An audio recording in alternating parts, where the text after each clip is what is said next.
Boker Tov à toutes et à tous. Beaucoup de personnes posent la question sur quoi il faut mettre le point dans la Avodat Hashem pendant ces jours de Ben Hametzarim. Le besoin de pleurer sur Beth Amikdash devient de plus en plus difficile. Si pendant l'époque de l'exil et de la diaspora, un juif pouvait faire bien Tikkun Chatzot en larmoyant, c'est parce qu'il souffrait souvent de ses voisins qui étaient antisémites, qui faisaient des pogroms, qui faisaient beaucoup de mal au peuple juif, et les larmes et les lamentations n'étaient pas forcément toujours liées à la destruction du temple, souvent sur la souffrance du peuple juif. Aujourd'hui, quand on est déjà rentré dans une étape de Géoula quelque part, Baruch Hashem, on a un pays à nous, un pays qu'on n'a pas peur, un pays dont un enfant juif qui a 5 ans peut tourner dans la rue avec sa kippa, avec ses tzitzit, et personne qui lui reproche quoi que ce soit.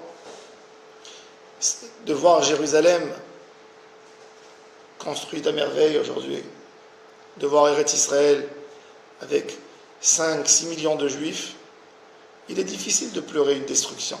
Très difficile. Parce qu'on vit dans un moment de Géoula. Donc comment on peut vraiment sentir une tristesse profonde sur l'absence du Beth Amikdash? D'autant plus, on ne peut jamais pleurer sur quelque chose qu'on n'a jamais connu. On ne peut jamais pleurer sur quelque chose qu'on n'a jamais connu.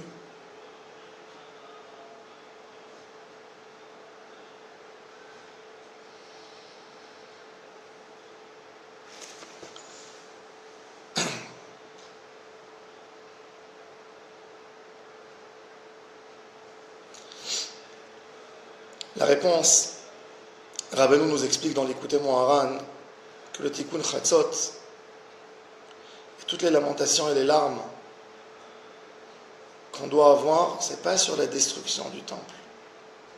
Parce que sur ça, on ne peut pas pleurer. Il était réel, c'est difficile de pleurer sur quelque chose que tu n'as jamais vu. Tikkun Chatzot et les lamentations, c'est sur la personne même. C'est sur nous-mêmes. Qu'on ne peut pas arriver à un tikkun. Beth Amikdash, Akadosh Baruch Hu a fait descendre sa Shekhinah d'en haut, et cette Shekhinah était entourée de murs, de Menorah dans Beth Amikdash, Mizbeach HaZahav, Mizbeach HaNechoshet, le Kior.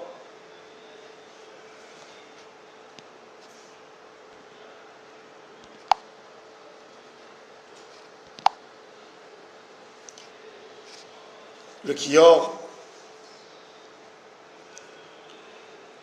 Akadosh Baruch Hu nous a amené la Shrina avec des murs. La Shrina était entourée avec des murs qui gardaient quelque part, qui préservaient, qui donnaient une sorte d'union entre Akadosh Baruch Hu et Am Israël. C'est exactement la même chose qui se passe avec nous. Akadosh Baruch Hu nous a donné une neshama qui rentre dans notre corps.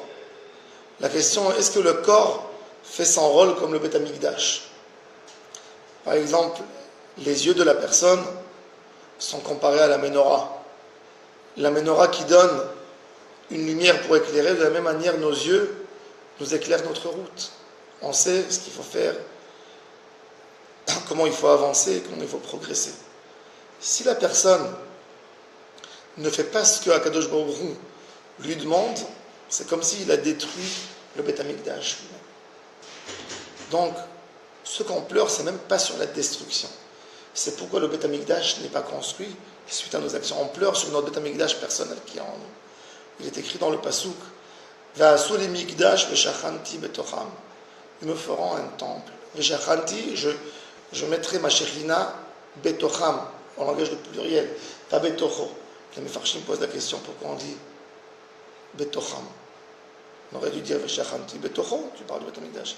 Et là, elle la mettra, Shakadosh Baruch Hu Mashre Shrinato, Betor kol echad ve'echad mi-Israël.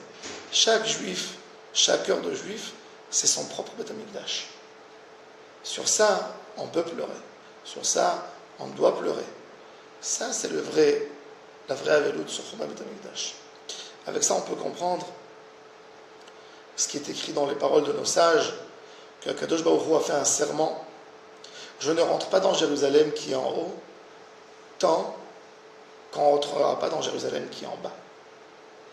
Jérusalem d'en bas, c'est la personne. Jérusalem d'en haut, c'est le lieu où que la Shrina, elle descend vers le bas. Tant que l'homme n'est pas devenu avec son corps un récipient pour la Shrina, de devenir un récipient pour la Shrina, c'est-à-dire de faire des mitzvot avec ton corps, là tu deviens un bon récipient pour garder la Shrina. Quand nous, on réparera tout notre corps, nos yeux, nos mains, notre parole, tout, c'est en ce moment-là qu'on pourra amener une Shrina qui descend d'en haut et qui soit en harmonie vraiment avec le corps. Et ça, c'est Binyan Bet Amikdash, Mamash. Ça, c'est le tikkun de ces jours. Et ce tikkun vient avec une réflexion que la personne se pose la question. Ça doit être des jours qu'on se pose la question, jour par jour. Qu'est-ce qu'on fait pour se rapprocher à Hachem? Ça doit être ça la question qui travaille le juif plus que tout. On n'est pas là pour pleurer de destruction. Puisque, Be'ezrat Hachem, dès que Kadosh Baruch Hu donnera l'option, on pourra construire le Beth Amikdash tout de suite. Ça veut dire que c'est à portée de main quelque part. On a un État juif, on a notre armée, et le Beth Amikdash il est loin. C'est-à-dire que le Beth Amikdash il n'est pas rien dans la construction, c'est pas ça la question. La question c'est le niveau spirituel du peuple, c'est le niveau spirituel de chaque individu. Est-ce que nous sommes vraiment aptes? Est-ce que nous sommes prêts à une construction de Beth Amikdash? Est-ce que nous sommes prêts de consacrer toutes nos forces à Kadosh Baruch Hu? Ça c'est exactement ça. Et c'est ça la réflexion qu'on doit avoir entre Shiva Asar B'Tammuz et Tisha B'Av. Une des choses qui nous éloigne tellement d'Akadosh Baruch Hu, c'est Ben Adam Lachavero. Le comportement humain entre l'homme et son entourage. Entre l'homme, ses amis, sa femme, ses voisins. Cette haine gratuite, cette mauvaise manière de critiquer les autres, de ne pas être capable de donner un compliment à quelqu'un. Ça, c'est les choses qui nous séparent et qui nous éloignent tellement d'Akadosh Baruch Hu. Et c'est sur ça qu'on doit pleurer. Les gens, ils s'imaginent que Ben Adam Lachavero, c'est une chose, mais ça n'amène pas de Gdusha à la personne. Ils se disent, Tfilin, ça peut m'amener une pureté d'esprit, mais d'être sympa ou de ne pas être sympa avec mon ami, est-ce que c'est ça qui va m'amener une spiritualité dans mon corps? La réalité, oui. La Gdusha, elle arrive que par les midot tovot. Si on n'a pas de bonnes midot, on ne peut jamais atteindre le seuil de la Kedusha. Et c'est ça justement, c'est sur ça qu'on fait attention, qu'on parle, qu'on essaye d'évoluer. Hachem Izakeh Otanu Bezrat Hachem, de construire chacun notre propre Beth Amikdash en nous-mêmes, d'amener la Shrina Veshachamti Betocham, Betor Kol Echad Ve'echad Mi-Israël. Bonne journée à toutes et à tous.